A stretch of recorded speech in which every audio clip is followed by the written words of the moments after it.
Good morning. Tama ba ako, Milo o Milo? Milo, ayan, Good morning Milo. po, Sir Jander, Ma'am Angel. Maulang Morning. umaga dito sa Quezon City. Sobrang maulan na, kaya kung may mga nakapakinig tayo na nasa labas, sana magstay safe po muna tayo. Oo nga, dito rin sa San Juan. Kulimlim. Oo, kanina pa kami, ang dami hong payong na nakakalat dito sa amin ngayon kasi nagpapatuyo ng payong. Oo. Una ko sa lahat, Milo, ano ba itong spark para dun sa mga hindi masyadong pamilyar na mga tagapakinig natin, lalo yung mga nasa probinsya? Opo. Para po sa kaalaman ng lahat, kami po ang Samahan ng Progresibong Kabataan, isang progresibong grupo ng mga estudyante at kabataan na pinaglalaban ang interes ng kabataan lalo na sa edukasyon, pampublikong serbisyo, karapatang pantao at iba pang mga problema na kinakaharap ng sinasabing pag-asa ng bayan sa darating na henerasyon.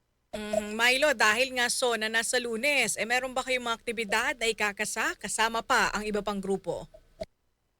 Syempre, sasama po kami sa malawakang pagmarcha po sa Monday sa Commonwealth at bukod pa po rito ay magkakasa rin po kami ng iba't ibang mga diskusyon at mga malawakang mobilisasyon in the run-up. So dahil Friday ngayon, no? So 3 araw na lang ay jam-pack po kami hanggang sa Lunes. Tuloy-tuloy kami na ipaglalaban ang ating panawagan para tutulan ang napakaraming kamalian na pinapakita ng Administrasyong Marcos lalo nung huling taon. Opo. Ano yung kamalian in particular na apektado kayong mga kabataan? Tatlo comes to mind, three comes to mind lalo na sa kabataan, no?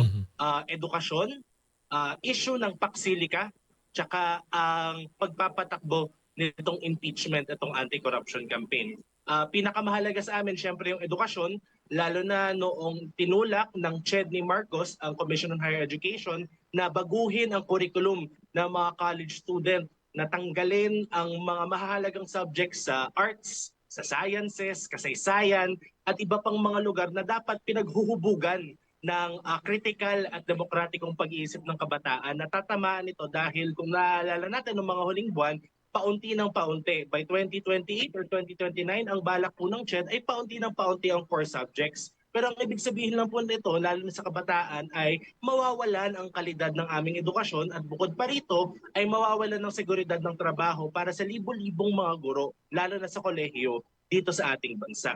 Pangalawa po, tinututulan namin ang tinatawag na Paksilika program ng gobyerno at ng Estados Unidos. Ito po yung programa na paghuhulugan ng bilyong-bilyong piso ng mga kumpanyang Amerikano sa tulong ng gobyerno ng United States para gawing parte ng industrial machine ng Estados Unidos ang lupa, ang natural resources at ang paggawa ng mga Pilipino. Wala po itong ganansya sa atin, bagamat sa sinasabi ng Administrasyong Marcos ay tutulong ito sa pagpapabuti ng ating ekonomiya, ay kung titingnan natin ng critical ang analysis dito sa programang ito, ay makukuhanan lang sa atin ang paggawa, ang ating mga manggagawa, ang mga natural resources tulad ng lupain, lalo na sa New Clark City, at dahil sa proliferation ng mga AI, ay ibig sabihin nito ay masisira yung mga waterways na dapat ay mapunta para gamitin ng taong bayan pero mapupunta para lang sa kikitain ng mga tao, lalo na ng mga industriyang militar ng Estados Unidos.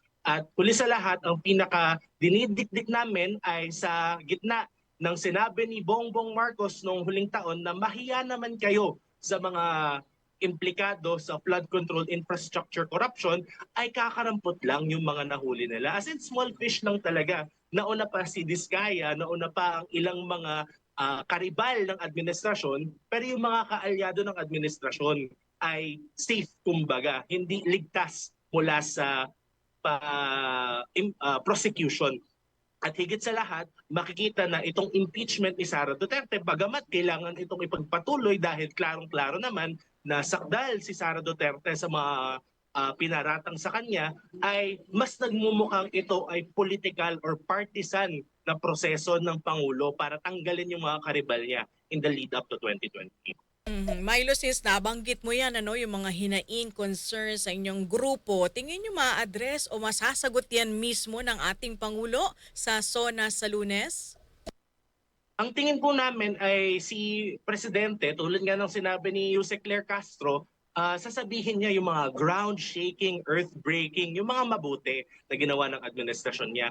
Ang problema, alam na natin or mape-predict natin kung anong sasabihin ni Bongbong. For example, ipapalandakan niya na upper middle income country na nga ang Pilipinas. Ibig sabihin po nito, mga kasama nating nakikinig, ay ang income na inuuwi ng isang Pilipinong pamilyang Pilipino sa isang buwan ay mahigit 125,000 per month. Pero kung titignan natin yung kalagayan natin, yung tunay na kalagayan natin, over 90% of Filipino families do not bring that home, especially a family of 5.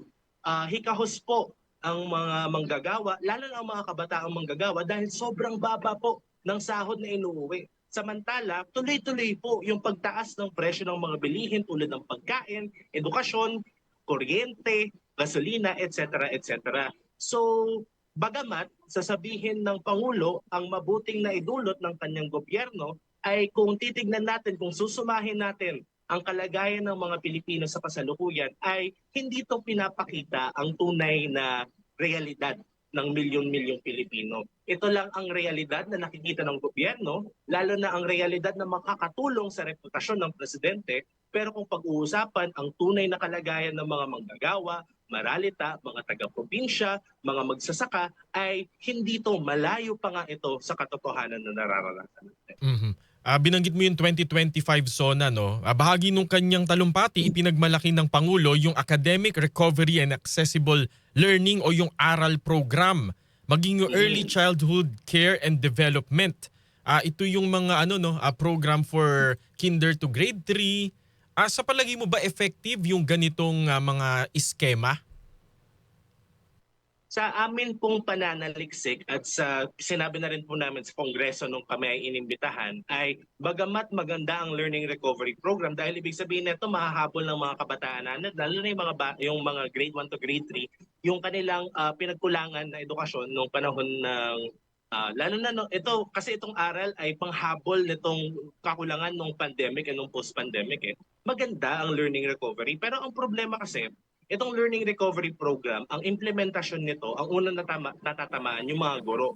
At syempre, kapag natamaan ang kalidad ng pagtuturo ng guro, dahil pagod sila, dahil kailangan sarili nilang rekurso yung ilalabas nila para sa learning recovery, nagkukulang ang pagbibigay ng budget or ng karampatang tulong or financial na benefit para sa mga teacher na nagbibigay ng oras sa aral, ibig sabihin nito nagkukulang pa ang programa. Tapos kung kulang na yung programa, tapos pagod na ang mga guro, paano naman kapag sa regular na klase na babalik na sila? Ibig sabihin nun, sa sobrang dami ng kailangang habulin ng mga teacher and ng mga estudyante natin, ay sa kabuuan, nagkukulang na siya. Ngayon, kung gusto ng gobyerno na ayusin ang learning recovery program, ay baka kailangan na tuparin na, lalo na ng Pangulo, yung pangako niya na tayuin yung mga classroom na nagkukulang, lalo na sa mga last mile school at sa mga lugar na mataas ang density ng mga estudyante, pati na rin ang pagbibigay ng karampatang benepisyo at sweldo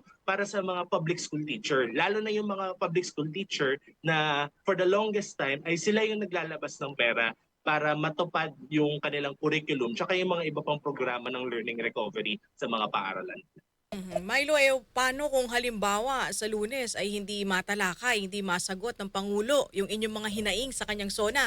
Ano ang susunod yung hakbang? Siyempre, kung hindi papakinggan or hindi ito babanggitin ng presidente, ay siyempre, ikikritik namin to. Pero bukod pa doon, ay matagal pa ang taon.